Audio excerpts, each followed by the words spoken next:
kita akan menyerahkan penjelasan. Ya, setelah ini juga sekaligus penyerahan karya seni dari Kang Evis, ya, Kang Evis Sepuluh. Jadi Kang Evis juga monggo naik kan. Ya. Pak Anies kami persilakan untuk naik dan menerima. Oh, Dr. Saladin silakan. Ya. Untuk menerima diwakilkan oleh. Ya. Ya. Yang kasih akan Prof. Emil. Prof. Emil silakan menjelaskan ke. Ya, dari oleh Mas. Ya, baik. Jaringannya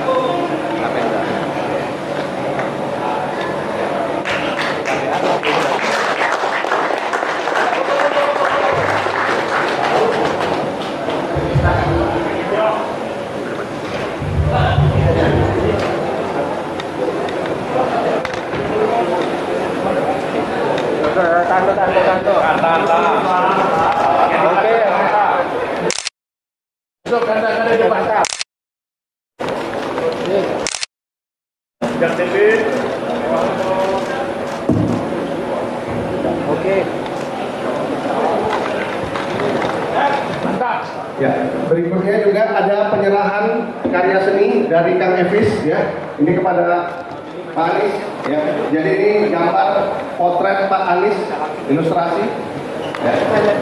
Karya sendiri. Jadi ITB ini sebenarnya Pak Anies bukan hanya teknologi, ada seninya Pak, gitu. Cuma orang-orang teknologi ini egoisnya mau tinggi kadang-kadang, suka lupa seni, gitu. Nah di sini alhamdulillah kumpul nih bareng-bareng, masing-masing bersatu nih, gitu. Dari alfabeta. Dari alfabeta tadi.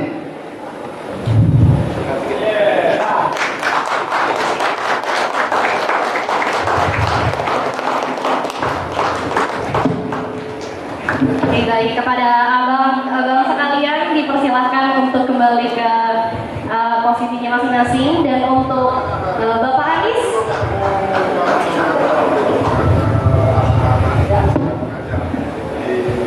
ya, baik, untuk Bapak Anies kemudian untuk dimohon tetap berada pada stage di sini bersama kita.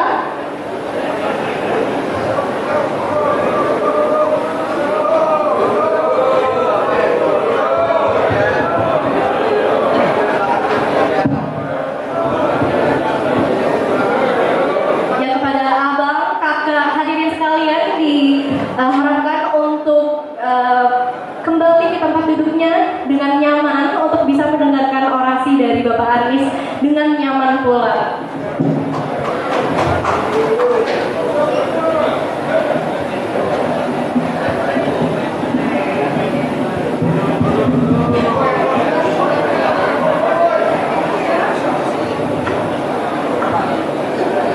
Ya, baik, kepada Bapak Anies, ya. Tempat dipersilakan. Terima kasih semua. Ini kelihatannya ada yang di belakang nggak bisa lihat ya. Banyak. Boleh dong yang berdiri di situ duduk.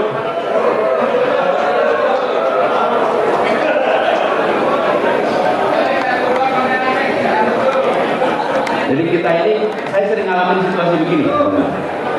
Rebutan foto. Dorong-dorongan, buat itu rebutan. Coba tadi itu dorong-dorongan. Nanti udah dorong-dorongan rebutan foto itu, selalu akan ada yang bilang gini, cukup, udah.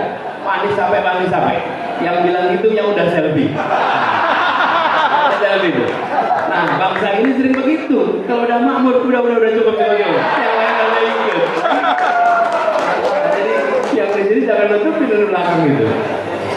ITB Putih prinsipnya keadilan, betul nggak?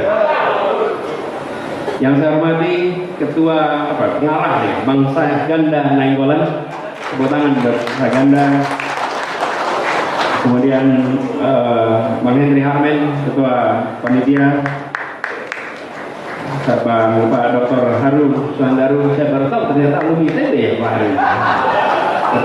Ketua PKS di sini, Prof. Miftah Farid. Yang saya hormati Prof. Emir, juga Pak Dr. Jahansyah Siregar, Pak Darmansyah Hussein, mana Pak Darmansyah? Siap, Pak Darmansyah.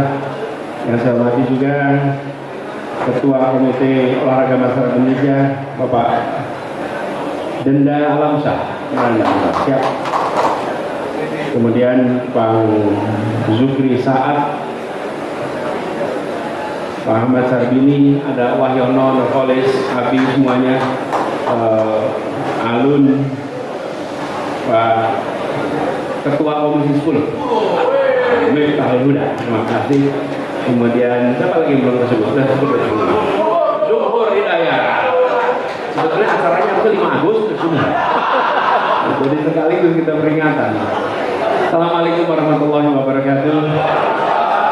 Selamat pagi, salam sejahtera buat semuanya. Terima kasih teman-teman semua. ITB berkumpul, bergerak, dan yang berkumpul bergerak ini istilahnya tadi ITB Putih.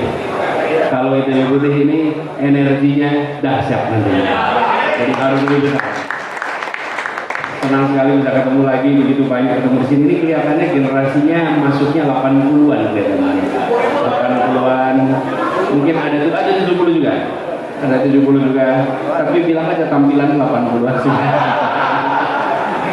90-an juga. 2000. Itu kan era-era masuk ITB susah, bukan? Iya kan? Itu masuknya susahnya nggak kira-kira. Kita yang di Jogja cuma berlihat di jalan. Nggak berani daftar kita. Nggak berani daftar daripada nanti tercatat pernah ditolak lagi. Nggak berani kita daftar. Habis apa? Kalau masih ITB itu tulisannya besar sekali depan itu. Apa tulisannya? Selamat datang putra putri terbaik bangsa. Betul nggak? Betul nggak? Yang kumpul putra terbaik bangsa gitu. Nah ini betul kata Saganda tadi. Kalau sudah kumpul di sini, kira-kira level Habibie semua nih yang kumpul di sini. Nah kalau di UGM tulisannya itu selamat datang pemimpin masa depan.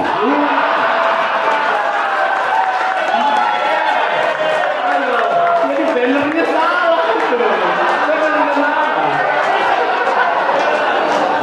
Serius itu. Di UGM itu tulisannya selamat datang pemimpin masa depan. Lain kali ditambahin itu. Salah doa. Ketika banner dipasang, saya ke ospek waktu itu. Sempat ada yang iseng, M-nya dihilangin. Selamat datang pemimpin masa depan. Jadi saya ketika lihat ini, tadi kita ada cerita banyak ini mungkin mulai besok ini selamat datang putra terbaik dan pemimpin masa depan. Terima kasih sekali tadi dibacain pesan-pesannya. Memang betul sekali. Ini agak serius sedikit soalnya, bahwa kita harus mengembalikan agar ilmu pengetahuan dan metode ilmiah menjadi guidance kita di dalam mengambil keputusan.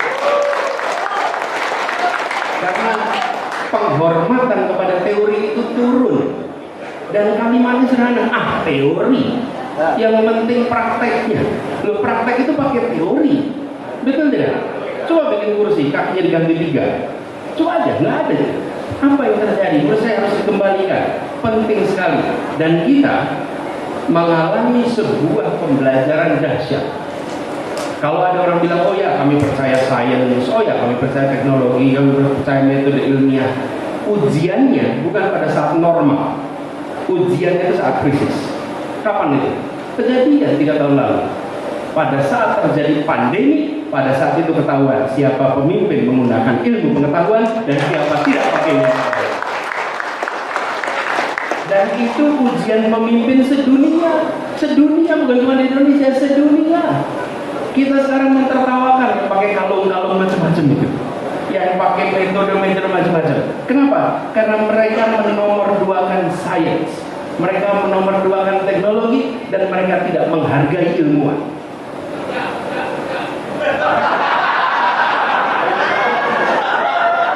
Itu nggak keluar mikrofon ini ya.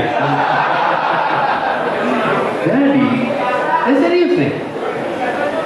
Ketika terjadi pandemi, waktu itu saya sedang, dan bahkan boleh cari rekamannya, ada rekamannya. Saya mengatakan pada waktu itu, pada saat kejadian pandemi ini adalah ujian bagi semua pemimpin untuk membuktikan dia mempercayai sains atau dia sekedar lip service soal sains.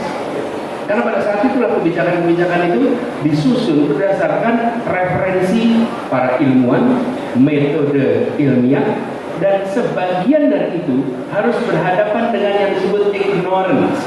Ignorance apa? Ketidaktahuan. Dan itu kan lawannya terdidik, bukan? Lawannya terdidik. Di situ kemudian kita harus mengambil keputusan. Bagaimana keputusan tidak populer scientific atau populer ignorance. Dan kami di Jakarta mengalami. Kenapa? Karena kami pakai ilmu pengetahuan untuk mengambil keputusan. Amat tidak populer. Ketika itu amat tidak populer. Dan sering kami harus berhadapan dengan pemegang otoritas lebih tinggi, tapi tidak pakai ilmu pengetahuan. Tidak pakai ilmu pengetahuan. Dan itu kita hadapi kemarin. Jadi, menurut saya kejadian pandemi itu adalah satu wake up call bagi kita semua, bahwa kembalikan ilmu pengetahuan, metode ilmiah menjadi kompas. Dan kebijakan itu tidak disusun berdasarkan selera pemegang kewenangan. Tidak bisa, karena kebijakan bukan soal selera.